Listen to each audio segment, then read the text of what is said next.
નમસ્કાર મિત્રો, Buddhist Gujarat news ચેનલમાં આપનું હાર્દિક સ્વાગત છે। હું પત્રકાર રણાભાઈ ધારકી, બાપ બનાસકાંઠા। આઈએ જોઈએ આજના મુખ્ય સમાચાર।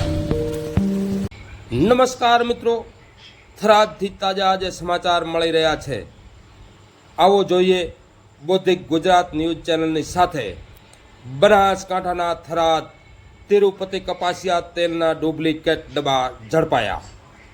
લોકોના આરોગ્ય સાથે ખુલ્લેઆમ છેડા કરતા લેભાગુ વેપારીઓને કંપનીના અધિકારીઓ દ્વારા પોલીસ સાથે રાખીને ઝડપી પાડ્યા આજે ડબ્બા।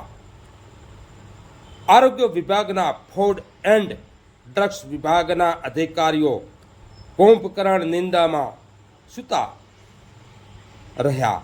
તિરુપતિ કંપનીના અધિકારીઓ થરાદ શહેરમાં પહોંચીને તિરુપતિ કપાસિયા તેલના ડુપ્લિકેટ ડબ્બા ઝડપી પાડતા બનાસકાંઠા જિલ્લામાં તેમજ સરહદી તાલુકાના થરાદ વાવ આવા ભેળસેળિયા બેફામ છે, ત્યારે ફૂડ એન્ડ ડ્રગ્સના અધિકારીઓ કેમ ક્યારેય દેખાતા મળતા નથી?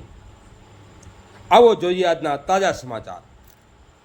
આજુબાજુ વિસ્તારમાં જે ખાસ કરીને આજે જે ડુપ્લિકેટ તિરુપતિ તેલ પકડાયું છે, જે વેપારીઓ આવું ડુપ્લિકેટકરણ કરી રહ્યા છે, આવા વેપારીઓ સામે તંત્ર અને ફૂડ એન્ડ ડ્રગ્સ વિભાગના અધિકારીઓ છે એમને વિનંતી કરું છું કે આવા તો કેટલા લોકો આવું ડુપ્લિકેટ વેપારો કરી રહ્યા છે, ત્યારે આપણા વિસ્તારના જે આ લોકો છે, લોકોના સ્વાસ્થ્ય સાથે ચેડા થઈ રહ્યા છે, ત્યારે તંત્રને વિનંતી કરું છું કે આવા વેપારીઓ સામે કડક કાર્યવાહી થાય, આમને સામે ગુના દાખલ થાય અને આવા વેપારીઓ જેલ હવાલે થાય એવી આજના તબકે વિનંતી કરું છું।